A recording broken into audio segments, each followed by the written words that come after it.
오늘은 바른정당 전당대회 당대표 선거에 출사표를 던진 5 후보를 모시고 저희 이것이 정치다에서 후보 토론회를 가질까 합니다. 먼저 영상으로 5 후보 만나보시겠습니다.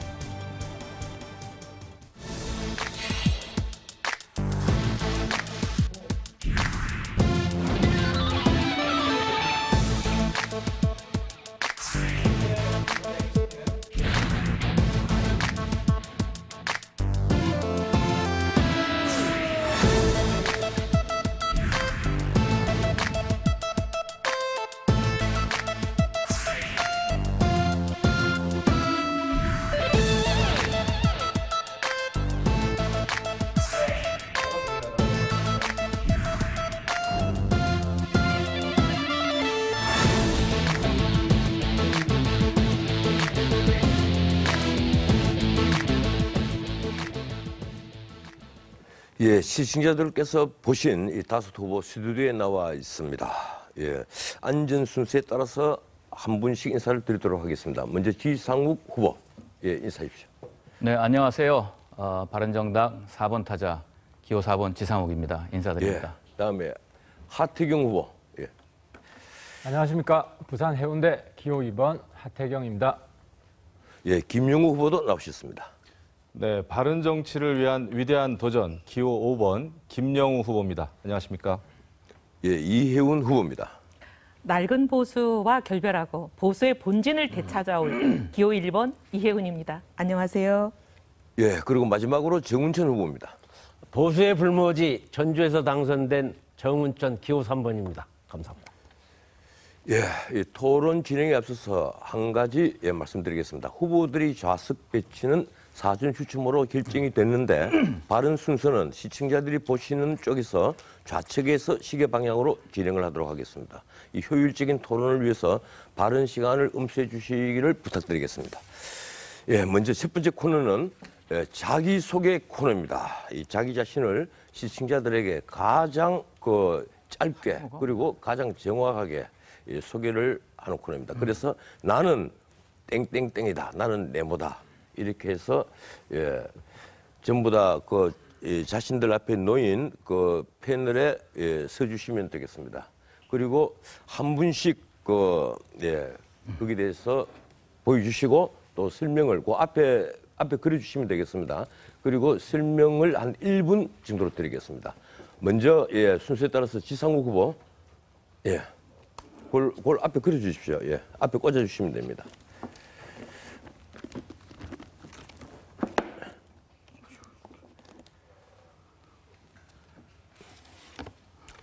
예, 나는 꼴통이다. 예, 1분 드리겠습니다.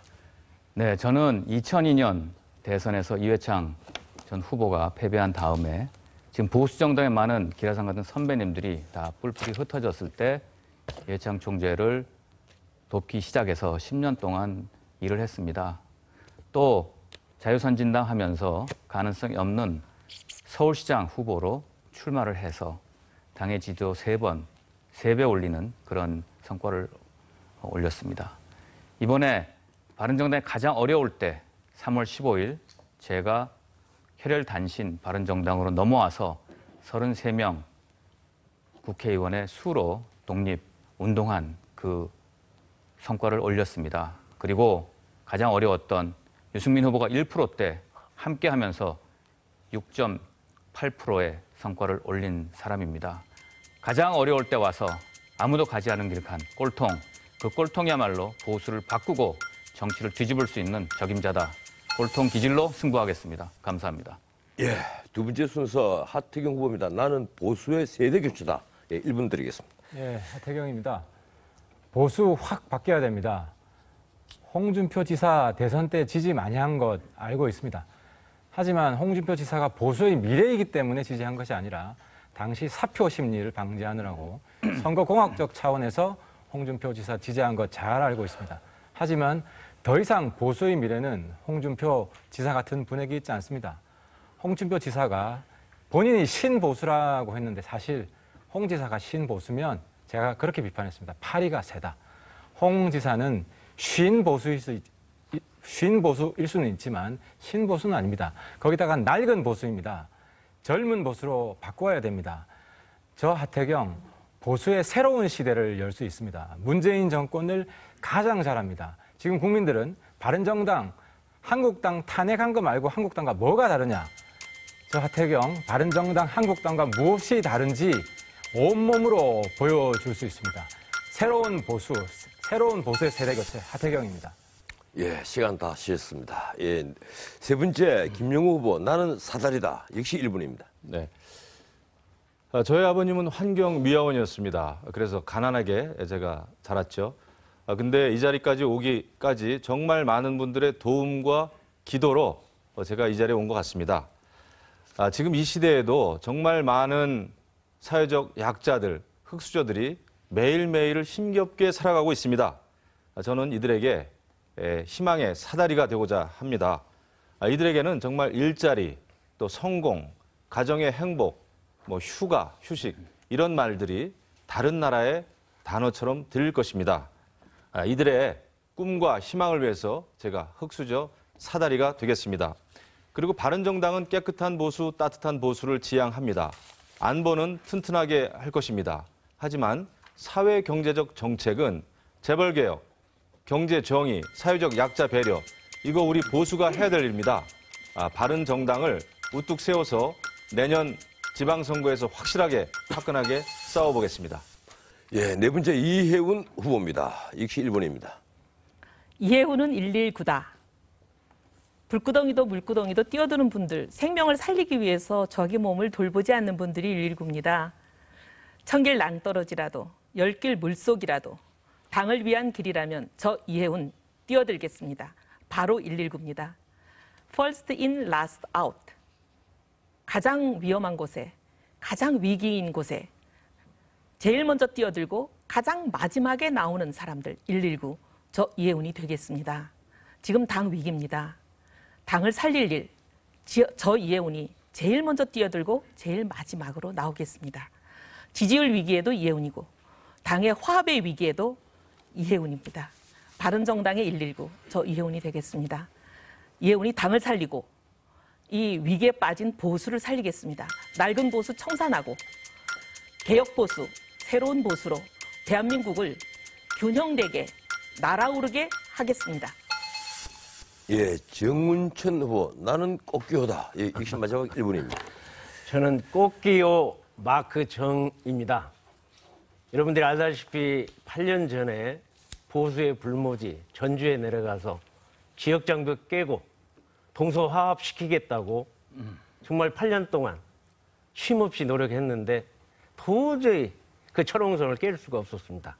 칠흑 같은 어두운 밤에 새벽을 깨우는 꽃기호를 찾아냈고 그 꽃기호를 통해서 새로운 미래를 열었습니다. 그래서 당선됐습니다. 마크 정은 바른 정당할 때 정자입니다. 마크롱이 선거 혁명을 통해서 프랑스에서 새로운 역사를 만들어가고 있습니다. 좌우가 뛰어넘는 그러한 실용 정당으로 지금 발전시키고 있습니다.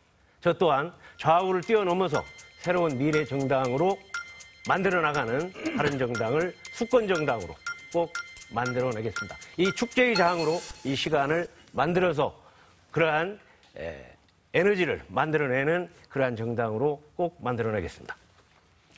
예, 잘 들었습니다. 예, 두 번째 코너 들어가기 전에 후보님들 이제 펜을 다 좀 내려놓으셔도 되겠습니다. 보도 앞에 내려놓아 주십시오. 예, 두 번째 코너는 바른정당에게 묻는다 코너입니다. 예, 시민들에게 저희들 카메라가 나가서 당대표 후보에게 무엇이 궁금한지 직접 물어봤습니다. 그 질문들을 모아서 공통부모 5개를 출연했습니다. 예, 그런데 한 분당 1개 질문을 선택을 할 수가 있습니다. 1, 2, 3, 4, 5 문제 5개 중에 선택을 하시면 그대로 영상으로 질문이 나오겠습니다. 거기에 대해서 답변 시간은 1분씩 드리겠습니다. 예, 이번에는 하태경 후보부터 역시 오른쪽으로 순서로 돌겠습니다. 그리고 제일 마지막에 지상욱 후보 순서입니다. 예, 먼저 하태경 후보 몇 분 선택하시겠습니까? 1분부터 5분 사이에. 하태경 2번 선택하겠습니다. 2번 선택하셨습니다. 예, 2분 질문입니다. 그 박근혜 대통령 퇴진에 아주 앞장섰어. 지금 와서 무슨 낯으로 다시 뭘 하겠다는 얘기야? 지지했으면 끝까지 가는 게 맞지 않나. 배신자 프레임 어떻게 극복하실 건지. 지지층 일부가 배신자로 공격을 한다. 예, 어떻게 대답하시겠느냐는. 그 조폭 프레임이죠. 배신자 프레임, 양아치 프레임입니다. 그러니까 제가 이제 과거 친북 활동을 했는데 당시에 그 수령 통진당 실어가지고 제가 전향 선언을 했습니다. 근데 제가 깜짝 놀란 게 이 새누리당에 오니까 여기도 수령의 잔재가 남아 있는 겁니다. 친박들은 우파 수령주의자들이에요. 이게 최순실 사건 나면서 극명하게 드러난 겁니다. 그러니까 이 우파가 그러니까 북한에는 김일성을 수령으로 생각하는 그런 사람도 있었고, 아직도 대한민국에는 박근혜를 수령으로 맹목적으로 충성하는, 과거에 그런 적 있지 않았습니까? 친이 MB 쪽 후보 떨어뜨린다고 통진당 후보 밀었던 사람들이 친박입니다. 이 친박이 이제 완전히 청산해야 됩니다. 배신자 프레임은 양아치 프레임이다. 이제는 거기에 정면으로 맞서 싸워야 됩니다. 예, 배신자 프레임은 양아치 프레임이다. 예, 제가 보충 질문 드리고 싶어도 시간이 워낙 타이트하기 때문에 다 그냥 넘어가겠습니다. 예, 김용우 후보, 예, 몇 번 선택하시겠습니까? 네, 저는 뭐 기호 5번이니까 5번째 질문 선택하겠습니다. 예, 5번 질문 열어주십시오. 한국당에 묻히고 국민의당에 묻혀서 야당이라고는 하지만 나름대로 뭔가가 좀 그 차별화된 정책이나 뭐 차별화된 자기만의 위치가 있어야 되는데 그게 안 나타나 주니까 뭐 하는 정당이야라고 못 봐요. 다른 정당의 차별화된 정책이 뭐예요? 예, 바른 정당이 다른 야당들과 어떻게 차별화되느냐, 차별화가 무엇이냐, 예, 차별된 것이 무엇이냐는 질문입니다. 1분입니다. 김영우가 곧 차별합니다. 저는 새누리당 시절에도 국정감사 새누리당이 당론으로 보이콧할 때 저는 그거 안 된다. 국방에는 여야 없다. 이렇게 이야기하면서 국정감사 제가 국방위원장으로서 진행했습니다. 그리고 지금 야당 됐습니다. 야당 국방위원장입니다마는 저는 업무보고, 국방부의 대통령 업무보고 때 자유한국당 위원들 아무도 참석 안 했지만 저 혼자 가서 참석했습니다. 그리고 문재인 대통령께서 오찬 초대했을 때도 자유한국당 상임위원장 아무도 안 갔지만 저는 가서 이야기했습니다. 왜 소통을 거부합니까? 가서 할 말을 해야 저희가 요구하는 거 강력하게 요구할 수 있지 않겠습니까?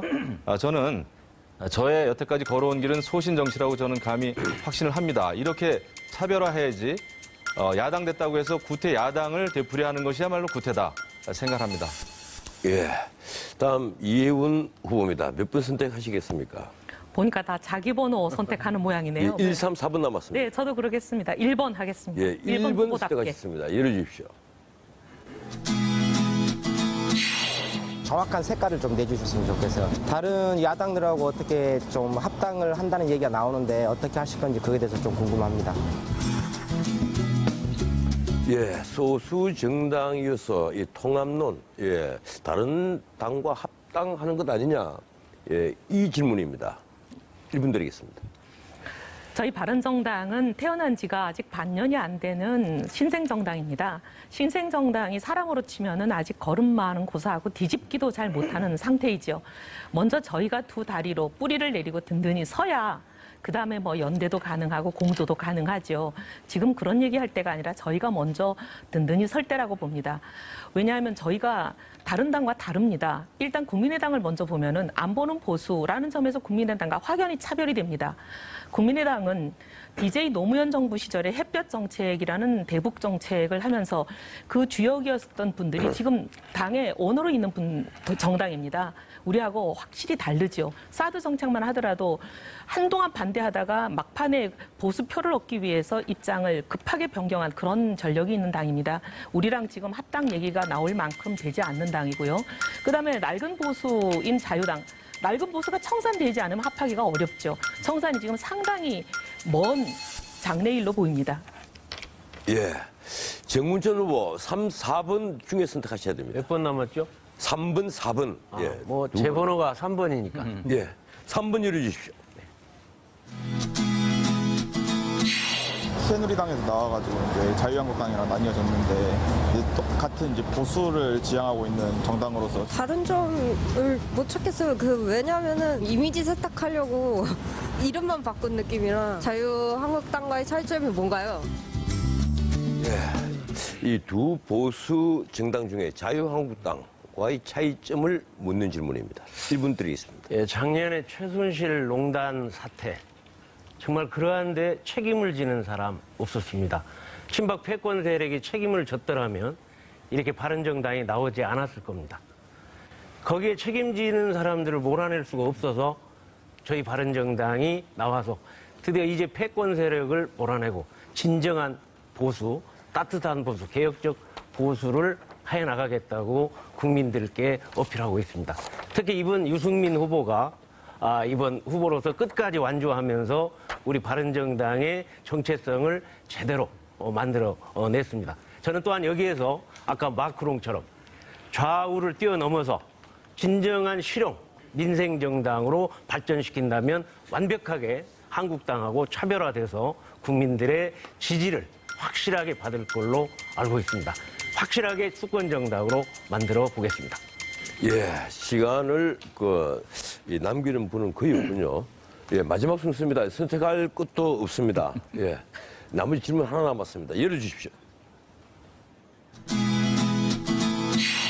지금 저도 바른정당에서 당대표를 뽑고 있는지 어쩌는지 이런 걸 잘 모르겠는데 그 정도로 지지율이 낮은데 어떻게 그거를 극복해 나갈 예정이신지 궁금합니다. 예, 낮은 지지율 어떻게 끌어올릴 것이냐, 이 지지율 어떻게 극복할 것이냐는 질문입니다. 네, 제가 아까 처음 말씀드릴 때 지사원 꼴통이다 그랬습니다. 남들이 가지 않는 길, 남들이 하려고 시도하지 않는 길을 가서 성과를 이뤄냈습니다. 2010년 서울시장 선거 나가서 당의 지지율을 3배로 올렸습니다. 이번에 유승민 후보가 1%대 와서 6.8%까지 6배 올렸습니다. 또 이번에 당대표 출마도 정말 당의 위기 때 지도부를 4분 뽑는데 3분 나오니 4분 나오니 당의 위기가 도래했을 때 다시 남들이 안 나간다고 할 때 저는 당을 위해서 나왔습니다. 항상 조직을 위해서 저는 몸을 던졌고 혼신의 힘을 다했습니다. 그리고 성과를 냈습니다. 자, 한 자리 지지율. 안타까운 것은 이 자리에 원외위원장님들도 계셨어야 하고 또 보좌진 협의회 회장도 출마를 하고 당 사무처의 국장님들도 출마를 해서 열린 정당, 다 같이 함께 되고 경쟁하고 격돌하는 그런 정당을 만들 겁니다. 함께 하겠습니다. 모든 사람들이 함께 한마음 한뜻으로 만드는 정당 만들어서 돌파하겠습니다. 예, 3초 넘었습니다. 예, 다음 순서 넘어가겠습니다. 다음 순서 재밌는 코너 마련했습니다.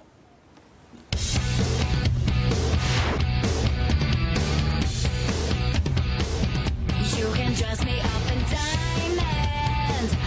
You can dress me up in dirt. You can throw me like a lion. 예, OX로 푸는 정치 현안 코너입니다. 저희가 질문 3개를 준비를 했는데요. 먼저 후보들께서 질문을 하나씩 들으실 때마다 OX 판넬을 들어주시고 거기에 따라서 30초씩 답변을 해주시면 되겠습니다. 첫 번째 질문입니다. 안경환 사퇴해야 된다? 아니다. OX로 들어주십시오. 앞에 놓여 있습니다. OX로 앞에 꽂아주시면 됩니다.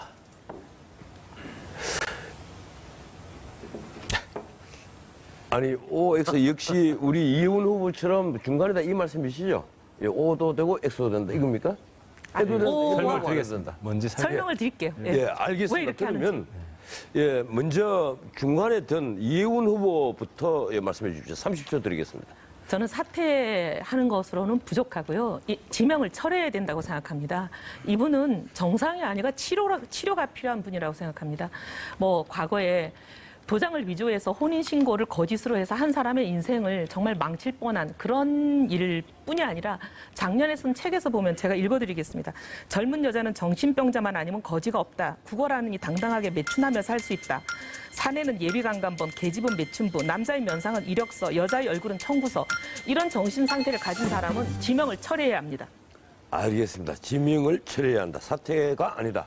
예. 그리고 O와 X를 같이 넣으신 하태경 후보 역시 30초입니다. 사퇴해야 되는데 우리 당의 전략 실패 때문에 사퇴 안 될 것 같다 이 말입니다. 예. 그 선택과 집중을 해야 됩니다. 지금 바른정당, 한국당하고 다른 게 없어요. 다 반대입니다. 이낙연부터. 예. 이러니까 누가 정말 심각한 후보가 나왔을 때 국민들한테 메시지 전달이 안 되는 겁니다. 다 반대니까. 그럼 안경원도 반대니까 뭐 비슷한 사람이겠지 이렇게 되는 겁니다. 그래서 예. 바른정당의 전략을 반성해야 된다. 그리고 김상조 후보 같은 경우는 찬성을 해줬어야죠. 거기도 반대하고. 그럼 이런 식으로 바른정당 반성이 필요하다는 겁니다. 3초 지났습니다. 예. 다음은 O 사퇴해야 된다고 한 지상욱 후보부터 30, 잠깐만요. 네. 김영우 후보부터 순서가 이렇게 됩니다. 김영우 후보부터 3초씩 듣겠습니다. 네. 저는 당연히 사퇴해야 된다고 봅니다. 예. 남의 도장을 파가지고 허위 위조 혼인신고를 했죠. 그리고 또 자식이 퇴학 당했는데도 그것을 또 번복할 정도의 강력한 탄원서를 쓴 분이라면 저는 법무부 장관 자격이 없다고 봅니다. 어떻게 이런 분이 검찰개혁, 법무부 개혁을 하겠습니까? 그 영이 서겠습니까? 사회정의, 법질서는 어떻게 되는 겁니까? 당연히 사퇴해야 됩니다. 예, 알겠습니다. 정문전 후보. 예. 사퇴해야죠. 다른 장관도 아니고 법질서를 다루는 법무장관입니다. 세상에 이런 법무장관이 자기의 과거를 놓고 발탁하니까 오케이 하고 나온 것 자체부터가 저는 이해할 수가 없습니다. 또 대통령이 또 그렇게 발탁한 것도 이해할 수가 없습니다. 정말 이거는 국민 무시고 국회 무시입니다. 제가 농식품부 장관 청문회를 많이 했지만 그 당시에도 이런 정도의 도장 위조, 위장 결혼 이게 말이 됩니까? 자진 사퇴하는 게 더 중요할 것 같습니다. 예, 마지막으로 지상욱 후보입니다. 네, 모든 분들이 말씀 주셨는데요. 사랑하는 여자를 얻기 위해서 도장을 위조해서 거짓으로 혼인신고를 했다. 재판을 당하고 결국은 그 여자분께 씻을 수 없는 상처를 줬습니다. 있을 수 없는 일입니다. 사랑한 게 아닙니다. 얼마 전 있었던 자유한국당의 모 후보가 돼지 발정제로 정말 사랑하는 여자를 얻겠다고 한 그거와 도끼인 개낀입니다. 어떻게 사랑하는 사람을 마음을 얻지 않고 한 사람은 법적으로, 한 사람은 또 물리적으로 그렇게 얻는 발상을 할 수 있겠습니까? 사퇴, 그리고 대통령 사과 필요합니다. 예, 이 모 후보가 직접 돼지 발정제 쓴 건 아닙니다. 예, 다음 OX 질문입니다. 예, 유승민 전 대통령 후보죠. 내년 서울시장 출마해야 된다. 아니다. 예, OX로 표시를 해주십시오. 예, 한 분만 그리고 나머지는 X인데 예, 이번에는 순서대로 가겠습니다. 이혜훈 후보 30초 드리겠습니다. 설명해 주십시오. 유승민 후보는 대통령 후보로 나왔던 분이고 대한민국을 이끌고 갈 분입니다. 더 큰 일을 해야 될 분이기 때문에 저는 소 잡는 칼을 닭 잡는 데 쓰는 거는 말이 안 된다 그렇게 생각하고요. 저희는 서울시장 좋은 후보 낼 겁니다. 그리고 우리가 이깁니다. 그리고 제가 만약에 당대표가 된다면 낡은 보수 청산하고 저희가 보수의 본진이 되기 때문에 내년 이맘때쯤이 되면 민주당, 지금 여당과 저희는 반드시 1대1의 구도를 만들어서 지방선거를 승리하기 때문에 서울시장 저희 것입니다. 예, 이 대통령은 서로 그리고 서울시장은 달구로 비유했습니다. 예, 정문천 후보 오라고 했는데 서울시장 출마해야 된다. 이유 30초 드리겠습니다. 제가 이번 유승민 후보 선거 과정을 보면서 그 배 12척 이순신 장군의 사직생을 그렇게 하면서 정말 비장한 각오로 출마를 했습니다. 그런 마음이라면 바른정당을 살리기 위해서 서울시장 나가서 우리 바른정당이 수권정당 될 수 있도록 했을 때 앞으로 대통령도 그 이상도 할 수 있는 거 아니냐. 따라서 이제는 우리 유승민 후보는 바른정당 살리기 위해서라도 한번 꼭 그렇게 나가야 된다고 저는 생각합니다. 예, 지상욱 후보 30초 드립니다. 네, 저는 반대입니다. 보수 정당은 인재를 키우지 않는다는 거하고 일맥상통합니다. 유승민 후보 대선 후보로 앞으로 큰 일을 할 준비를 하시면 됩니다. 우리 당에 많은 서울시장 후보 계십니다. 저기 나와 있는 이혜훈 후보께서도 지난번 서울시장 출마하셨고요. 저는 2010년에 완주까지 했던 사람입니다. 정운천 후보님 전남도지사 나가실 수 있고 여기 하태경 의원님 부산시장, 경기도에서 나갈 수 있는 분들이 많은데 석탑의 윗돌을 꺼내서 아랫돌을 메꾸려고 한다면 무너집니다. 예, 그리고 보니까 지상호 후보 서울시장에 출마 경력이 있으시군요. 예, 하태경 후보 30초입니다. 예.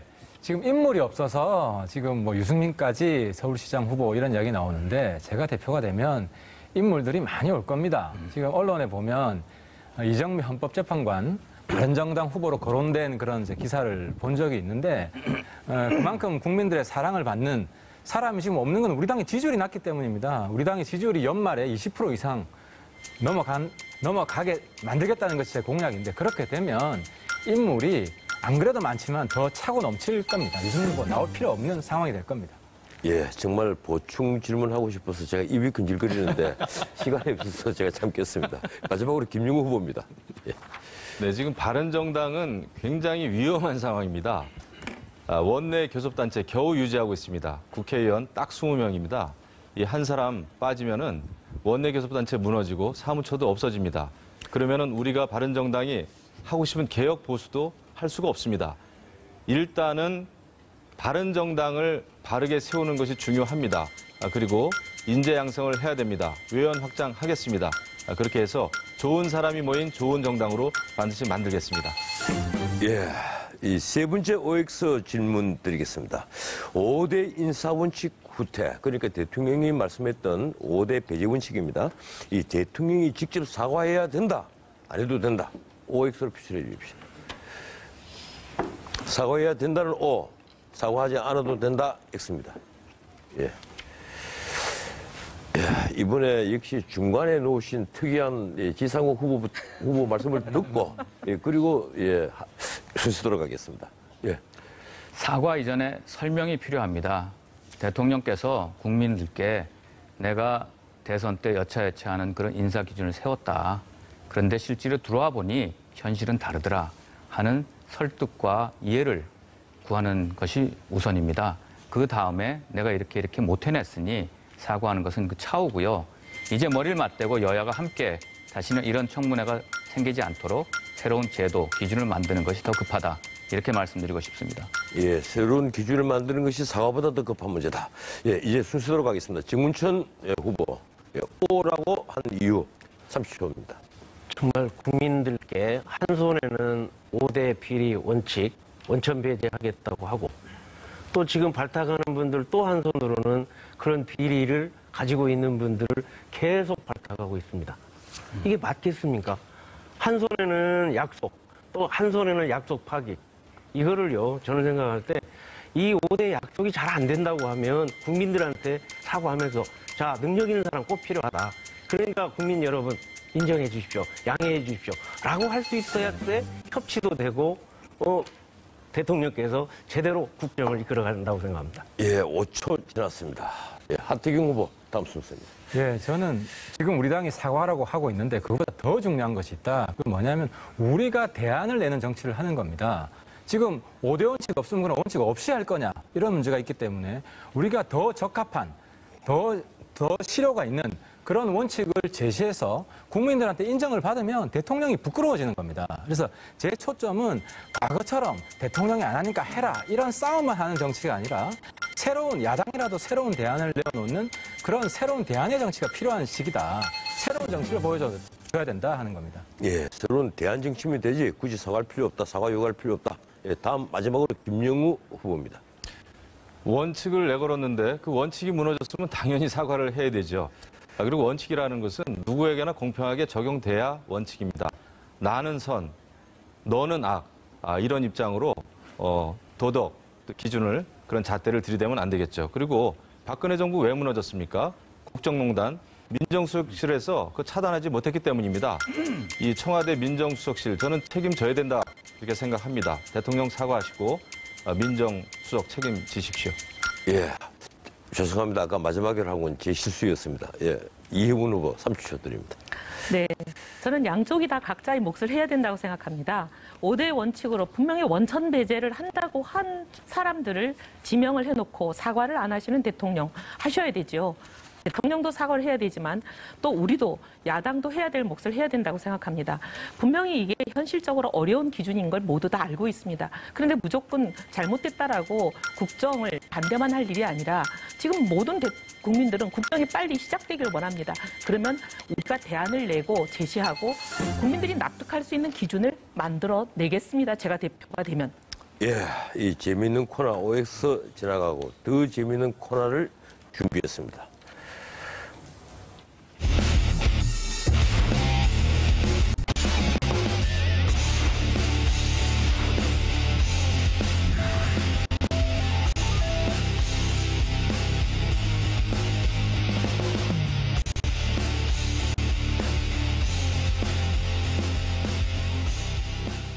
예, 이번에는 한 후보가 일정 시간 질문과 답변에 있어서 주도권을 쥐는 이른바 주도권 토론 시간입니다. 주도권 토론을 이어갈 분께서는 최소 2분 이상의 상대 후보를 지목해서 3분 동안입니다. 이 3분 동안 자유로운 상호 토론을 펼칠 수가 있습니다. 한 질문과 답변은 가급적 1분 이내로 짧게 해 주실 것을 부탁을 드리겠습니다. 질문이나 답변이 길어질 경우에 앵커 재량으로 발언을 중단시키겠습니다. 이렇게 해서 중단을 시킵니다. 이 소리에 유념을 해 주시고요. 먼저 첫 번째 순서 이혜훈 후보 상대 후보를 지목해 주십시오. 제가 먼저 하나요? 예. 네, 알겠습니다.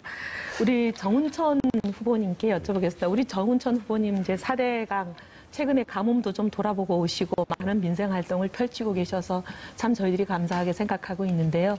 4대강에 대해서 이제 굉장히 긍정적으로 평가하시잖아요.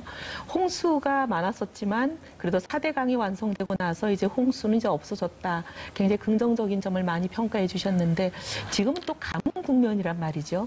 그 4대강에는 물이 넘치는데 오히려 가뭄 지역은 따로 멀리 떨어져 있어가지고 4대강 물을 끌어쓰기 어려운 점들이 있다고 다들 호소를 하는데 이걸 어떻게 해결할 굉장히 비법이 있으실 것 같아요. 정말 4대강이 그때 당시에 한 7천억의 홍수 예비비가 있었는데 지금은 하나도 안 들어가니까 긍정적인 효과가 있는데 바로 그 이후에 지천지류를 개발하고 또 멀리에 있는 용수로를 개발해서 지금 물을 사용했어야 되는데 그러지를 못했습니다. 그러니까 바로 4대강 정책이 큰 강을 했으면 지천 정책을 개발을 해가지고 했더라면 이 가뭄에 큰 도움이 됐을 거예요. 근데 그 주위에는 지금 굉장히 좋아해요. 그분들이 뭐라고 하냐면 만약 4대강 물 트면 청와대 앞에 들어눕겠다. 이런 분들도 현장에 가보니까 있더라고요. 네. 지류 지춘만 개발을 했으면 네, 그러면 녹조 현상도 거기 환경 문제가 다 해결이 되기 때문에 녹조 문제도 해결되는데 지천지류를 개발을 안 해놓으니까 거기에 환경 여러 가지 오염물질이 내려오니까 그런 인이 확대돼서 그러한 녹조 현상도 빨리 해결할 수가 없는 그런 부분이 있습니다. 이렇게 정답은 아이디어가 넘칩니다. 예. 네, 우리 김영우 후보님께 여쭤볼게요. 당을 살리겠다 지금 이제 나서신 거잖아요. 지금 지지율이 상당히 어려운 상황에 있는데 이 지지율을 어떻게 좀 단번에 끌어올릴 우리 김영우 후보만의 비법을 좀 알려주십시오. 저는 그 뻔한 정치 하면 안 된다고 생각합니다. 국민들이 우리 국회의원, 우리 여의도 정치를 신뢰하지 않는 것은 정말 그 뻔한 정치 하면서 정치인들이 입만 열면 민심, 입만 열면 국민 얘기하면서도 서로 분열되고 서로 패거리 정치 해오지 않았습니까? 그래서 결국 저는 정권도 넘어갔다 이렇게 생각을 합니다. 그렇기 때문에 우리는 국민이 공감하는 공감 정치를 이제 해야 된다. 정치인들만의 끼리끼리 정치 이제 끝장내야 됩니다. 보수 분열 이거 안 되죠. 그러자면은 우리 바른정당은 개혁 보수의 중심에 서야 됩니다. 가난한 집안끼리 합쳐봐야 밥 굶기 십상이죠. 그렇기 때문에 우리 바른정당이 정말 국민들이 원하는 그런 그 깨끗한 보수, 깨끗한 정치, 또 따뜻한 정치를 통해서 저는 차별화할 수 있다 생각합니다. 그리고 지금 자유한국당, 또 국민의당, 제가 이렇게 보면은 원칙 없는 그런 그 강한 야당만 주장을 합니다. 그렇게 돼서도 안 되죠. 원칙이 있어야 됩니다. 문재인 정부가 잘하는 거 있으면 물론 칭찬도 해야 되겠죠. 잘못한 게 있으면은 내용을 짚어야지 이것을 그냥 단순히 보이콧한다든지 이런 것은 저는 좀 옳지 않다 이렇게 생각을 합니다.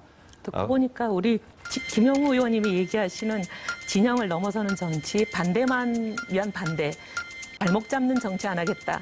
이런 새로운 정치 하겠다는 게 저하고 생각이 굉장히 비슷해서 지도부가 되신다면 굉장히 좋은 파트너가 될 것 같습니다. 알겠습니다. 예, 시간 초과했습니다. 예, 다음 질문자 정운천 후보입니다. 제가 전주에 내려가서 32년 만에 당선됐습니다. 2번 떨어지고 천신만고 끝에 당선돼서 전주에 국회에 등원했더니 이 최순실 농단 사태가 벌어졌어요. 옛날에 제가 장관을 할 때 모든 책임을 지고 물러났습니다. 그때 광우병 사태 때죠. 예, 그 질문자는 지금 그러니까 모든 책임의 문제가 있는데 그 책임을 지금 지지를 안 해요, 보수가. 누구에게 어느 분에게 질문하시죠? 우리 삼선 의원, 이혜훈 의원을 질문하셨습니다. 예. 과연 보수가 책임을 져야 국민들한테 지지를 받는다고 생각하는데 네. 그 당시에 뭐 이혜훈 의원님도 대통령과 좀 측근에도 계셨잖아요. 네. 그래서 지금 뭐 배신자 프레임도 못 하는데 이런 걸 확실하게 책임지고 나가야 우리가 보수가 이렇게 다시 지지를 받는다고 생각하는데 그거에 대해서 좀 설명해 네. 주십시오. 이제 보수가 책임을 져야 한다. 사실 바른정당이 책임을 지고 있는 정당이라고 생각합니다. 바른정당은 그 탄핵에 앞장섰고 그리고 탄핵 때문에 저희가 지금 바른정당이 가시밭길을 이 어려운 길을 고난의 행군을 하면서 어떻게 보면 따뜻한 그 거대 조직이 주는 따스함과 안일함과 여러 가지 혜택을 받지 못하고 지금 나와서 이 어려운 고난의 행군을 하는 것이 우리 나름의 책임을 지는 방법이라고 국민들께 누누이 말씀을 드렸고요. 저는 또 이제 저 개인적으로 책임을 진 것은 그 공천을 떨어져서 실업자로 살면서 많은 어려움을 겪었던 것이 저 나름대로 국민들 앞에 책임지는 한 방법이 아니었나 그렇게 이런 내용이 말씀을 드리겠습니다. 좀 알려지면 네. 우리 바른정당 지지가 높아지지 않겠습니까? 네, 감사합니다. 기회를 주셔서. 김영우 네. 또 삼선 의원님 네. 말씀드리겠습니다. 지금 마크롱이 공공정책하고 지금 대한민국의 문재인 대통령의 공공 일자리 정책하고 굉장히 다르거든요. 네. 혹시 그 마크롱의 지금 공공정책 조금 알고 계십니까? 저는 뭐 잘 알고 있지는 못합니다. 네. 예. 앙마르슈의 여러 가지 개혁 정책을 고민을 하고 있습니다만은 프랑스하고 우리는 워낙 정치적인 처해진 상황이 다르다 보니까 다만 마크롱은 한석의 의석도 없는 정당이 엄청난 이번에 돌풍을 일으키지 않았습니까? 그것은 말로만이 아닌 정말 새로워지려고 하는 의지와 그런 노력을 했다 이렇게 생각을 하고요. 네. 지금 문재인 정부 그냥 세금으로 81만 공무원 늘리는 거 정말 심각합니다. 왜냐하면 공무원이라고 하면은 근무 연수가 올라가면 또 호봉이 올라가게 돼 있어요. 그러니까 당장 81만 이렇게 공무원 숫자 늘리는 것이 중요한 것이 아니라 이것이 나중에 국민 세금으로 폭풍으로 다가올 그 여파를 좀 생각을 해야 됩니다. 일자리는 창출하는 것이지 세금으로 나누는 것은 아니다 이렇게 생각합니다. 보충 좀 하려고 했는데 예, 시간 다 됐습니다. 예. 다음 질문자는 지상욱 후보입니다. 네, 우선 김영우 의원님께 여쭙겠습니다. 후보님께 여쭙겠습니다. 그러니까 이제 당을 살리시기 위해서 다른 후보님 다 마찬가지입니다만은 당을 살리시기 위해서 지금 대표에 출마하셨는데 가장 중요한 게 당의 통합이다라고 말씀하셨거든요. 자, 그 통합을 이룰 수 있는 방법 어떤 걸 생각하고 계신지 잠깐 말씀해 주시면 제가 듣고 또 질문 드리도록 하겠습니다. 저는 비교적 당직을 많이 좀 거쳐온 사람입니다. 삼선 의원 하면서 대변인 3번 했고요. 혁신 비대위원도 했었고 비상대책위원도 했었고 많이 했습니다. 그리고 당 지도부의 회의를 거의 다 참석을 했었죠. 제가 느끼는 것은 이거 당 지도부가 개혁의 대상이구나. 무슨 회의를 이렇게 자주 하고 또 회의만 하면은 내 편 나눠가지고 계파 싸움 했습니다. 그 리얼한 장면들을 제가 너무나 많이 봐왔습니다. 이것이 국민의 이름으로 민심의 이름으로 포장은 돼 있지만은 계파의 이익을 위한 정치라는 것을 제가 너무 많이 느껴왔습니다. 그런데 이게 의리의 정치가 중요한 것이 아니라 진실의 정치를 해야 됩니다. 국민과 민심이 정말 가운데 있어야죠. 그러자면은 지도부가 민심 속에 들어가야죠. 여의도에 갇혀서 되겠습니까? 여의도가 그렇지 않아도 섬이지만은 국민 속에 들어가서 국민들의 목소리를 경청하는 것이 네. 첫 번째가 돼야 된다. 알겠습니다. 이렇게 생각하는 거죠. 국민 속으로 들어가야 된다. 동의하고요. 저는 지금 우리 당이 20석밖에 안 되기 때문에 한 분이라도 움직이면 교섭단체가 깨진다. 아까 당의 위기를 말씀하셨습니다. 통합은 저는 당의 개혁과 변화에서부터 올 수 있다. 우리가 변하지 않으면 국민들은 쳐다봐주지 않습니다. 개혁, 변화를 두려워하면 통합은 이루어지지 않고 정말 정치인들은 다 자기 이해관계에 따라서 갈 곳을 갈 것 같다. 그래서 우리 모두 내려놓고 그 빈 공간에 민심을 놓을 수 있는 그 개혁부터 시작하자. 그렇습니다. 그래서 국민들의 지지를 받으면 그것이 자연스럽게 통합이 된다 이렇게 생각하는 사람이고요. 우리 정우천 장관님, 네. 아까 4대강 얘기가 나왔는데요. 네. 요번에 그 문재인 대통령께서 그 수지를 통합적으로 관리하겠다 해가지고 그 수자원, 국토부에 있는 수자원을 환경부로 옮기겠다 해서 지난번 저희도 반대를 하고 그러지 않았습니까? 그래서 거기에 대해서 어떻게 생각하는지 좀 잠깐 말씀해 주시죠. 모든 개발과 규제를 한 군데 두면 비빔밥이 되어가지고 발전이 할 수가 없어요. 네. 그러니까 수자원공사는 그 수자원을 발전시켜야 되는 거고, 환경부는 그거를 안 되는 거는 안 되는 거 규제를 해야 하는 거고, 이 두 개가 균형과 견제를 해야 되거든요. 이게 안 되고 한쪽으로 몰아놓으면 환경부에서 규제만 했지 누가 일을 한다고 하겠습니까? 네, 나라 발전이 안 되죠. 예, 저도 동감이고요. 제가 이제 건설 전공을 했던 사람으로 국토 관리 측면에서 물 자원이라는 건 무기입니다. 물 부족 국가고. 그래서 종합적인 국토 관리 차원에서 정말 조직 개편에 우리 당이 좀 나서서 좀 막아주는 거를 이 자리를 빌어서 제안드리고 싶습니다. 예, 시간 딱 맞춰주셨습니다. 다음 순서 하태경 질문자입니다. 예, 저 김영우 의원님한테 그 출마 선언문에 보니까 보수 원탁회의 제안하셨더라고요. 근데 저는 지금 그게 약간 보수 통합을 강조하는 것으로 느낌이 와서, 근데 제 입장은 지금은 보수는 통합이 아니라 처절하게 혁신을 해야 된다. 그 칙칙하고 낡은 보수와 비타협적으로 싸워서, 자유한국당과 비타협적으로 싸워서 바른정당이 보수의 주도권을 잡는 것이 지금 중요하다 생각이 되는데, 이제 질문을 드리겠습니다. 그래서 그 보수 원탁회의 의미가 궁금한 건데요. 그 원탁회의에 한국당도 자유한국당도 포함되는 겁니까? 그 보수 원탁 자리에 지금의 자유한국당의 의자는 없습니다. 저는 보수 원탁 회의를 주장한 것은 지금 보수주의가 씨가 말라가지 않습니까? 아주 잘못된 친박 패권주의가 보수주의를 저는 괴멸시켜가고 있다 생각합니다. 그런데 대한민국의 정말 안보를 걱정하고 대한민국의 경제를 걱정하는 수많은 건강한 보수, 건전한 보수 세력이 있습니다. 그분들하고 저는 자리를 함께 하자는 겁니다. 대한민국을 걱정하는 보수의 우려를 불식시키고 어떻게 하면은 개혁 보수를 통해서 국민들의 마음을 얻을 수 있을 것인가를 찾아가는 것이 보수 원탁회의지, 다른 기존의 정당의 그 좌석을 마련해가지고 그 보수 원탁 시간이 없어가지고 아닙니다. 근데 그러면 오해 소지가 있는 게 그럼 당이 아니면 시민사회라는 이야기거든요. 네네. 시민사회라는 이야기면 우리 당이 그분들 영입하면 됩니다. 우리 당 안에서 자리를 주면 되는데, 괜히 우리 당과 별개의 보수 원탁회의를 주장하면 이건 한국당 합당하려는 그런 전초전 아니냐. 전혀 아닙니다. 그러면은 보수 원탁회의는 적절한 주장은 아니라고 봐야죠. 지금 바른정당 입장에서 그냥 입당을 시킬 만한 바른정당의 여력은 솔직히 없습니다. 우리가 낮은 자세로 그분들하고 마음을 터놓고 이야기하는 그 절차가 오히려 선행돼야지, 지금 뭐 입당하고 바른정당에 들어오세요 해봐야 그것은 외부인사라고 입당을 할 필요는 없죠. 공공의 메아리가 될 것입니다. 우리가 지난번에도 새누리당한테 혁신위원회를 하면 혁신위원은 당적을 안 가지고 모시는 거거든요. 그러니까 당적 안 가지고 충분히 모실 수 있습니다. 그래서 저는 보수 원탁회의가 마치 양당 합당을 추진하는 이런 식으로 충분히 메시지가 오도될 수 있다, 이런 말씀을 드리는 것이고, 말씀을 드립니다. 그 정우천 의원님한테 여쭤보겠습니다. 한국당하고 합당하는 것이 지금 그런 이야기 꺼내는 게 지금 적절하다고 생각하십니까? 맞지 않습니다. 우리가 패권 세력 그거를 못 몰아내고 나왔는데 그게 그대로 온전하고 있는데 어떻게 합당 이 얘기가 나오겠습니까?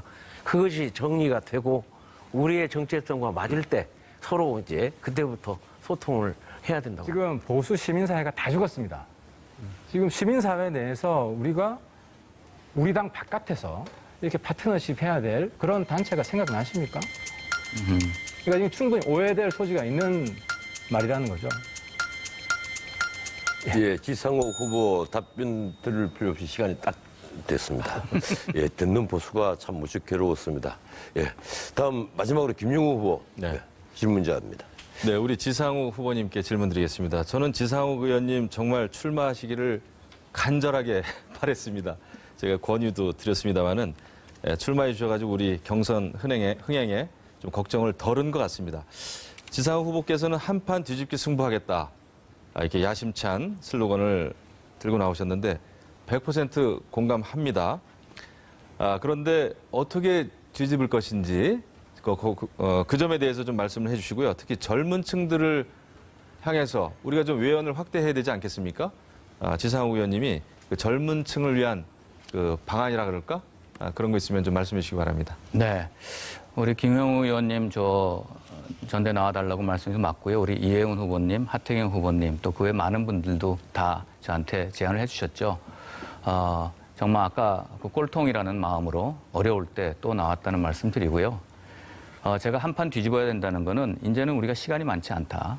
내년에 그 지방선거가 있기 때문에 잔기술로 하면 안 된다. 우리 다 바꿔야 된다. 옛날에 모 기업인이 아내와 자식들만 빼고 다 바꾸자 그랬는데 저는 바른정당에 이름만 남겨놓고 필요하다면 정강 정책도 바꾸고 모든 인사 시스템 모든 걸 다 바꿔야 된다고 생각을 합니다.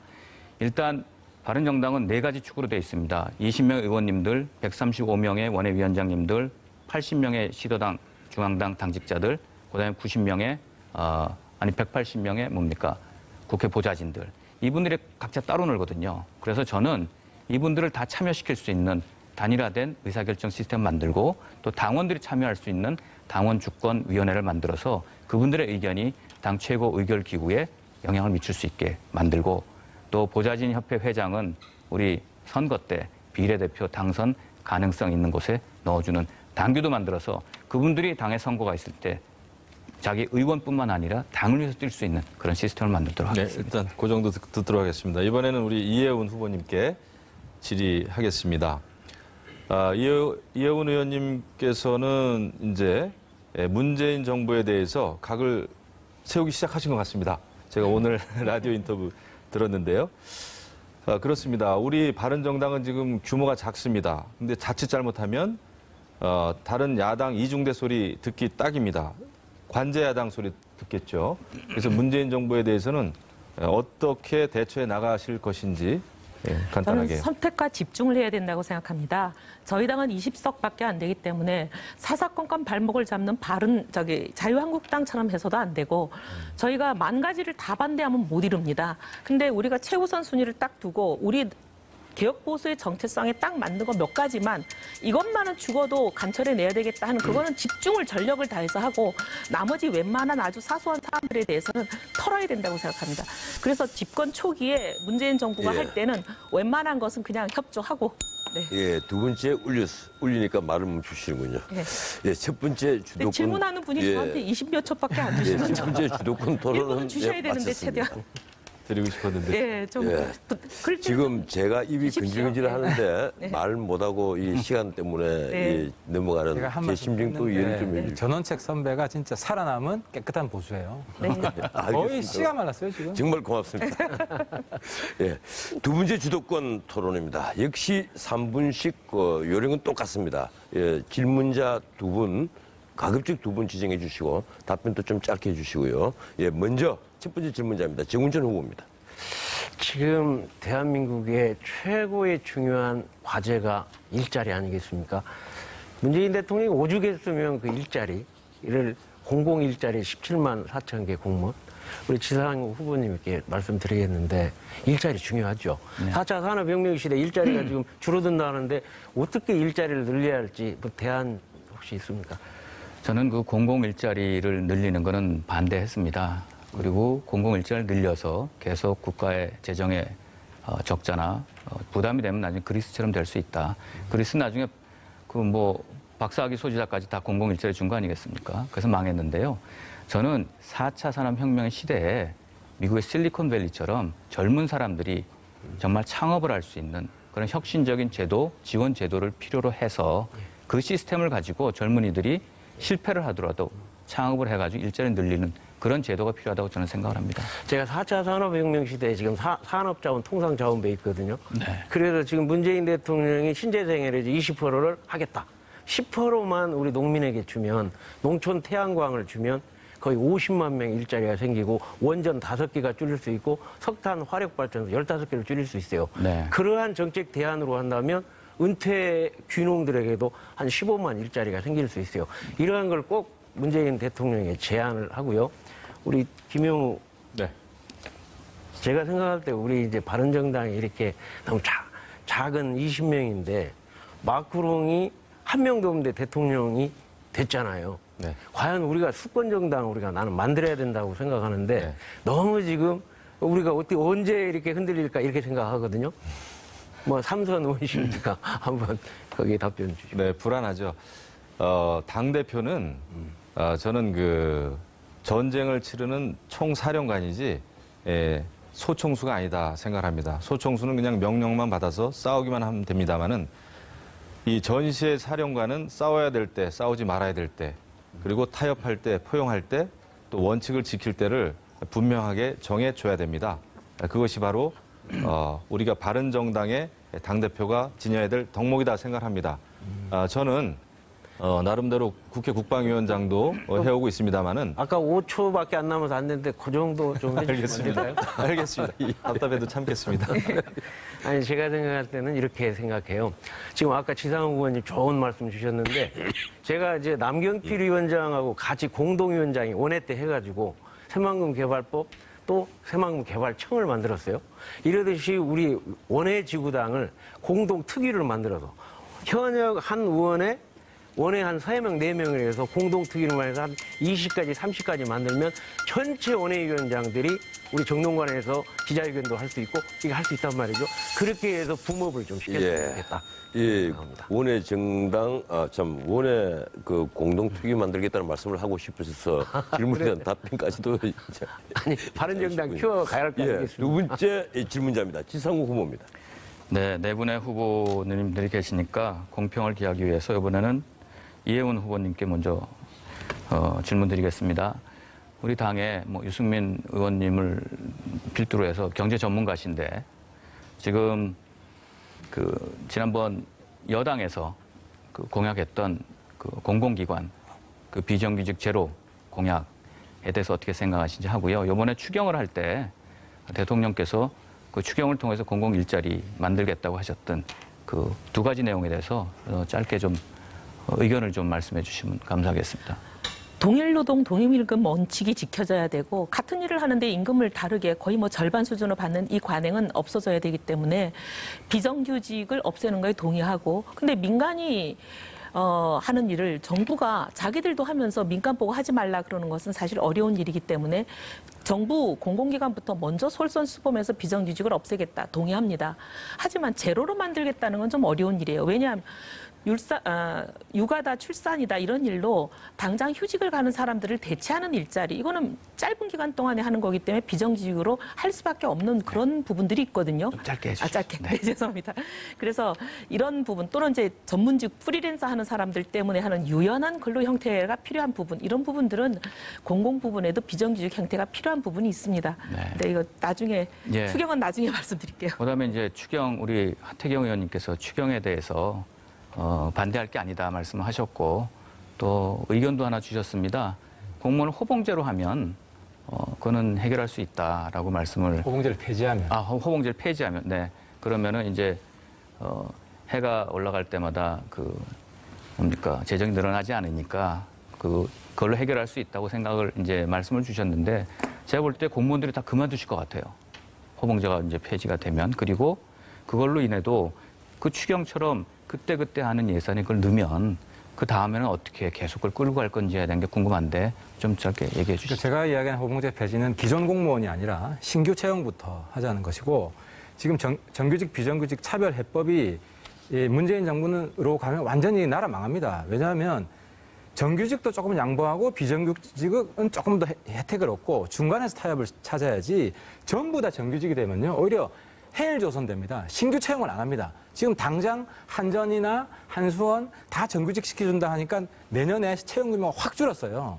그래서 그러면 공무원들 뭘 양보할 거냐. 호봉제, 신규 채용보다 적어도 호봉제를 폐지하면 국가 예산에 엄청난 절감을 가져올 수 있습니다. 대신에 직무급으로 하는 거죠. 그러니까 나이에 따라서 주는 게 아니라. 오케이. 네. 그 정도 하시고요. 그러면은 우리 이혜원 의원님께서 하태경 의원님 말씀하신 호봉제 폐지에 대해서 아이고 시간이 너무 없는데 예, 시간이 딱 예. 끝났습니다. 예. 아 참 어렵네요. 이렇게 나눠서 하기가. 다음 질문자 하태경 후보자입니다. 시간 때문에 좀 주도권 제가 잡겠습니다. 근데 또 이렇게 우리 김영우 선배랑 이렇게 전선이 섰는데 아까 말씀하실 때 바른정당 대표는 소총수 저격수가 아니다. 싸우지 않고 이겨야 된다. 이게 잘못되면 또 웰빙 정당 하겠다는 거냐. 그러니까 지금은 우리 거대 정당 새누리당 시절이 아닙니다. 지금 소수 정당입니다. 싸우지 않겠다는 얘기 한 적이 없어요. 그러니까 싸울 때와 싸우지 않을 때를 무슨 얘기냐면 구분하자. 지금은 그러니까 그건 원칙적인 말인 당연한 말인데 네. 지금은 싸움을 해야 됩니다.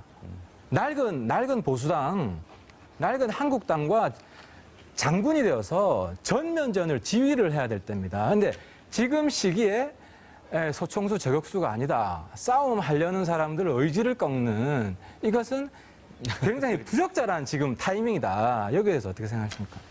의지를 꺾는 것이 아니고 제가 당에서 쭉 그 생활을 해봤습니다. 저도 뭐 3선이나 했으니까 기존 구태 정치에 책임이 있죠. 그런데 당 대표는 당 안에는 많은 다양한 목소리가 있습니다. 1차적으로는 당의 결속이 굉장히 중요합니다. 그러자면 당내 싸움 하자는 게 아니라 그러자면 당 대표는 일단은 많은 사람의 이야기를 일단 들을 수 있는 인내심이 필요하고요. 그 다음에 싸워야 될 때는 당대표가 싸울 때는 정말 확실하게 싸워야 되는 겁니다. 당의 운명을 걸고 싸워야 되는 거예요. 근데 당대표가 매일매일 싸움만 하면은 그 싸움은 효력이 없습니다. 싸움꾼으로 전락을 하죠. 그러니까 저는 그 말씀을 드리는 것이고 충분히 이해가 되고요. 그러니까 역할 분담을 잘하는 것이 중요하다. 홍준표처럼 싸워서는 안 된다. 뭐 이런 말씀인 것 같은데. 홍준표는 홍준표 스타일로 이길 수가 없습니다. 그러니까, 제가 너무나 잘합니다. 근데 이제 이게 오해를 불러일으킬 수 있는 것이 우리 당에서는 홍준표 전 지사처럼 품격 없이 싸우는 사람은 저는 아무도 없다고 생각을 합니다. 오히려 우리 당에서는 너무 안 싸운다. 지금 한번 보십시오. 누가 제대로 한국당이랑 각을 세워 싸웁니까? 그래서 오히려 이게 한국당하고 전면전을 펼쳐야 될 텐데 이런 싸움의 의지를 꺾는 싸우는 사람이 없는데 싸우는 사람이 많으면 그런 말씀 하셔도 되지만 지금 보십시오. 매일 아침 우리 바른정당 그 대표적으로 나가는 이야기는 한국당 이중대 목소리가 나갑니다. 한국당이랑 그러니까 지금 한국당이랑 뭐가 다르냐. 이게 지금 우리 당의 문제인데 한국당이랑 너무 싸워서 니네들 싸우지 마라. 이렇게 지금 국민의 여론이 아니거든요. 그래서 지금 싸우면은 그러니까, 국민의 마음에서 완전히 그러니까 지금 시기에 적절하지 않다는 말씀을 드리는 것이고 제가 이혜원 선배한테 묻겠습니다. 지금 한국당이랑 안 싸워서 문제입니까? 너무 싸워서 문제입니까? 안 싸워서 문제인 것도 있고 너무 싸워서 문제인 것도 있습니다. 근데 오히려 안 싸워서 문제인 것이 요즘 국면에서는 더 문제이죠. 왜냐하면 자유한국당은 끊임없이 우리에게 아주 막말과 저급한 싸움을 걸어오지만 우리는 품격 있게 받아쳐야 되고 자유당과 차별을 해야 됩니다. 근데 지금 자유당과 차별화가 잘 안 되고 한묶음이 되고 있어요. 동의하는데 예. 품격 있는 싸움, 한국당과 다른 식의 고품질의 싸움을 해야 된다. 네. 그런 말씀. 예, 시간이 끝났습니다. 다음 질문자는 김영우 후보자입니다. 네, 하태경 후보께 질의를 좀 하겠습니다. 저도 그렇고 우리 하 후보님도 아마 대북 정책에 대해서 또 외교에 대해서 굉장히 관심이 많죠. 저는 진정한 보수는 우리가 지켜야 될 가치, 또 자유민주주의를 반드시 지켜야 된다. 그중에서도 가장 중요한 것은 저는 나라 지키기라고 생각합니다. 국민의 생명을 지키는 일이죠. 국권을 지키는 일입니다. 그렇기 때문에 우리는 이런 한반도 안보 위기 속에서 대북 정책을 잘 해나가야 됩니다. 우리가 막연하게 남북 대화 그냥 잘 해가지고 북한을 좀 물렁물렁하게 만들어가지고 어떻게 잘해보겠다라고 하는 이런 것은 저는 옳지 않다고 보거든요. 또 먹히지도 않는다고 봅니다. 북한의 무인 정찰기가 대한민국을 샅샅이 촬영을 했습니다. 551장. 사드 기지까지 촬영을 하고 무인 정찰기가 북한으로 돌아가려고 그랬죠. 이런 상황에서 우리 하태경 후보께서는 오늘 아침에 현재 대화를 추구하고 이렇게 남북 교류를 시도하는 지금 이제 북한에 의해서 계속 거부를 당하고 있는 상황에서 하 후보께서는 문재인 정부의 대북 정책은 좀 굉장히 합리적이라고 본다. 근데 하 후보께서는 또 어떤 때는 김정은을 또 제거해야 된다 이런 얘기도 많이 하셨어요. 대북 정책이 일관돼 보이지가 않아요. 저는 가장 안 좋은 정책이 일관성 없는 정책이라고 보거든요. 그러면은 우리가 예측 가능한 정책을 세울 수가 없죠. 그럼 북한에 우리가 놀아나기 쉽장이다. 그 점에 대해서 어떻게 생각하세요? 보수는 안보가 굉장히 중요한 가치죠. 그런데 지금까지 보수는 안보 장사를 해왔다는 걸 인정을 해야 됩니다. 안보파리 보수가 된 겁니다. 안보 과잉이었던 거죠. 그게 쉽게 이야기하면 선거 때마다 진보 진영을 빨갱이로 규정하면 이길 수 있다. 이런 생각을 가졌던 겁니다. 그러니까 우리가 지금 메신저가 잘못된 거예요. 안보를 지금 강조하면 또 안보 장사한다는 프레임에 딱 갇혀 있다. 이걸 어떻게 극복할 것인가? 당장 홍준표 지사가 뭐라 그럽니까? 청와대 주사파 정권이다. 또 종북몰이 지금 장사하고 있는 거거든요. 이미 한물 갔습니다. 알겠습니다. 이해했습니다. 예. 그러면은 이번에는 우리 정운천 후보님. 사실 정운천 후보님은 존재만으로도 바른정당에 큰 기여를 하고 계십니다. 그렇기 때문에 정말 제가 고마움을 느끼고 있는데요. 그럼에도 불구하고 바른정당, 우리 호남 쪽에 더욱더 외연을 확장시켜야 되는데 어떤 보관이 있을까요? 그 확장을 위해서 제가 출마했습니다. 감히. 그 원내는 이제 원내 대표가 선수에 의해서 하고 우리 바른정당 연찬회에서 선수 관계 없이 바른정당 대표는 획기적이고 개혁적인 인물을 한번 찾아보자 해서 제가 했는데 제가 호남도 발전시킬 수 있고 또 호남의 지지도 높일 수 있고 대한민국 지지를 확실하게 올려서 수권정당을 만들어 보겠습니다. 감사합니다. 예, 시간 딱 맞춰주셨습니다. 마지막으로 이혜훈 후보 주도권 적극 질문자입니다. 우리 지상욱 후보 전문가신데 정부조직법 개편안에 대해서 굉장히 지금 많은 걱정들이 있는데 특히 수자원 관리를 환경부에 맡긴 거에 대해서들 걱정이 많아요. 유럽처럼 구름지가 많고 강우량이 연중 고른 경우에는 뭐 수량이라는 게 특별히 관리할 게 없으니까 수질 관리에 집중하는 거 뭐 이해가 된다. 근데 지금 우리나라는 집중호우가 있고 산악 지형이 많아서 수량 관리가 굉장히 중요한데 이런 중요한 것을 각종 댐이다 관련 시설과 같이 관리하고 해야 될 텐데 이걸 어떻게 환경부에 환경에만 초점을 두는 데다 맡기냐, 국토부가 해야 되는 거 아니냐 이런 지적에 대해서 전문가께서 한 말씀 해주십시오. 지난번에 그 정부 측에서 와서 설명을 했을 때 제가 그렇게 답변을 했습니다. 우리나라는 물 부족 국가고 수질이 중요하지만 수자원 확보가 무기가 되는 세상에 살고 있다. 물론 수질도 잘 우리가 관리를 해야죠. 그러나 정부 조직 보면은 환경에 관한 문제는 뭐 산자부의 미세먼지부터 다 있거든요. 근데 왜 유독 수자원만 띄어서 환경부로 가져가면 체계상도 맞지 않는다. 그러면 오히려 전 부처에 있는 환경관리 컨트롤 타워를 대통령 직속으로 하나 만들든지 아니면 정말 이거는 특히 우리나라는 그 9월, 10월 그때 집중호우 올 때 그 강우량이 70% 그때 집중됩니다. 그때 홍수 나고 또 그렇지 않을 땐 가뭄이 오고 지금 가뭄이 왔을 때 조금 오염된 수질이 확보가 안 된 물이라도 가뭄을 해소할 수 있고요. 또 그런 물들이 넘칠 때 홍수 컨트롤할 수 있는데 국토관리 측면에 찾아보지 않는다. 미국, 일본, 중국도 다 수자원을 그 국토관리 차원에서 하고 있으니 이것만큼 건드리지 말아 달라고 강력히 부탁을 했습니다. 제가 다시 한번 말씀드리는데 나중에 홍수가 오면 책임을 질 수가 없습니다. 우리 여기 나와 계시는 모든 후보님들 누가 대표가 되시든 정말 그거를 막는데 다 같이 바른정당에 나서서 국민한테 안전과 질 좋은 수지를 공급하는 그 체계를 만들어주시길 간절히 부탁드립니다. 우리 하태경 후보님 사실 북한 문제, 핵 문제 전문가시잖아요. 지금 이제 핵 개발이 소형화 경량화 성공한 것 같다는 게 일반적인 관측이고 유엔을 중심으로 특히 미국이 주도해가지고 이때 트럼프 대통령 시절에 이걸 국제 무대가 좀 제재에 나서서 확실히 이걸 좀 북핵 폐기를 실현해보자 이러고 있는 마당인데 우리 문재인 대통령이 엊그제 대화 제의를 한 거 아니에요? 북핵 개발을 안 한다면. 근데 거기에 대해서 이게 좀 물 건너가는 거 아니냐. 국제사회에서 이런 대북 제재가 막 열매를 맺으려고 그러는 타이밍에 이런 얘기가 나오면 물거품이 될 수 있지 않을까 걱정들이 많은데 우리 전문가 어떻게 보시는지. 그 대화 제의는 필요합니다. 그러니까 전쟁 때도 대화 제의를 할 수 있듯이 특히 중국을 우리 편으로 끌어들여야 북한한테 압박을 가할 수 있습니다. 근데 중국은 한반도의 안정을 바라고 그래서 한국이 그런 제스처를 하는 것이 중국을 우리 편으로 끌어들일 수 있습니다. 제가 미숙해서 시간을 못 드려서 죄송합니다. 그리고 이 대통령이 북한에 대화 제의한 것은 북핵 개발을 중단을 하면 이것이 조건입니다. 아니, 그건 아는데 그래서 그게 가능하지 않은 일인 것 같아서. 알겠습니다. 여기서 이제 마치고 다음 그동안에 더 하시고 싶었던 말씀 또 말씀하려고 했는데 제가 또 끊어버린 그런 부분도 있었습니다. 미처 다 하지 못한 그 말씀, 그 아쉬웠던 이야기 마무리 발언할 수 있는 시간 드리겠습니다. 1분씩 드리겠습니다. 이번에 역시 제일 처음처럼 지상욱 후보부터 시작을 하겠습니다. 1분입니다. 네, 기호 4번 타자 지상욱입니다. 저는 힘과 배경이 없어서 억울한 일로 눈물 흘리는 사람이 없는 세상, 또 형편이 좀 좋은 분들이 어려운 분들에게 좀 더 예의를 갖추는 세상, 법과 원칙은 누구에게나 하나의 잣대로 엄정하게 집행되는 세상을 꿈꾸며 정계에 입문했습니다. 바른정당의 정강 정책이 그와 맞다고 생각을 합니다.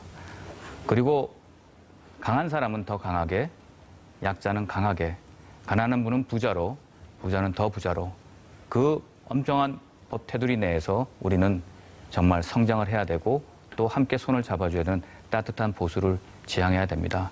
신금호역에 있는 좌판한 할머니, 제게 오늘 3만 원 했어 하고 저를 격려해 주시던 분입니다. 불만이 아니라 감사로 사는, 그 행복으로 사는 그 할머니, 그분이 바로 대한민국입니다. 그분들을 위해서 바른정당 이끌어 나가겠습니다. 감사합니다. 시간 지켜주셨습니다. 하태경 후보입니다. 오늘 토론 잘 보셨습니까? 낡은 보수, 안보파리 보수였습니다. 종북몰이 보수였습니다. 다 청산해야 됩니다. 그리고 묻지마 반대 야당입니다. 이게 바로 낡은 보수입니다. 자유한국당입니다. 오늘 보셨겠지만 안보파리 보수, 종북몰이 보수, 정말 합리적 안보 보수로 저 하태경 바꾸어낼 수 있습니다. 묻지마 반대 야당 아닙니다. 도와줄 때는 화끈하게 도와주고 또 싸울 때는 사생결단해서 이길 수 있는 야당, 바로 저 하태경이 만들어낼 수 있습니다. 저 문재인 정권 잘합니다. 그 사람들의 강점이 무엇인지, 약점이 무엇인지 저희 바른정당 그 누구보다도 잘합니다. 그 말은 성공할 것은 도와주고 실패할 것은 미리미리 견제해서 실패 안 하도록 하자. 여태까지 야당은 정부의 실패가 목표였습니다. 제가 추구하는 야당은 대한민국의 성공입니다. 정부가 잘못하는 건 막아서 함께 성공할 수 있는 새로운 대한민국 열릴 겁니다. 다음 김영우 후보입니다. 네, 정치하는 사람은 상황이 조금 바뀌었다고 해서, 입장이 바뀌었다고 해서 원칙까지 바뀌면 모든 걸 잃는 것입니다. 문재인 정부, 야당에서 이제 여당 돼서 정권 잡았습니다. 국민 행복을 위해서 소통에 신경을 많이 써주시기 바랍니다. 노력을 해주시기 바랍니다. 또 견제받지 않는 정권은 부패합니다. 제대로 된 견제를 하기 위해서 바른정당이 정말 확실하게 견제 한번 해보겠습니다. 그리고 정치에 있어서의 싸움은 수단입니다. 하지만 지금 정치, 싸움이 목적이 되어버렸습니다. 그래서 정치가 국민들 마음을 잃었다고 생각합니다. 우리 바른정당은 국민 행복을 위한 또 개혁적인 보수를 위해서 우리가 왜 싸우는가부터 먼저 생각을 좀 하겠습니다. 그리고 국민 속으로 들어가겠습니다. 국민들의 마음을 얻겠습니다. 우리만 선하다라고 하는 독선에서 우리는 벗어나겠습니다. 정말 괜찮은 건강한 건전한 정당 만들어 보겠습니다. 이어서 이혜훈 후보입니다. 저 이혜훈 당대표로 만들어주시면 밖으로는 스피커를 파워 최대한 높여서 열겠습니다. 그리고 안으로는 가슴을 열고 따뜻하게 당 화합에 올인하겠습니다. 지금 바른정당 안팎으로 위기입니다. 밖으로는 여당을 견제해야 되는 역할도 있지만 또 보수 안에서 보수의 본진이 되는 주도권 경쟁에서 이겨야 합니다.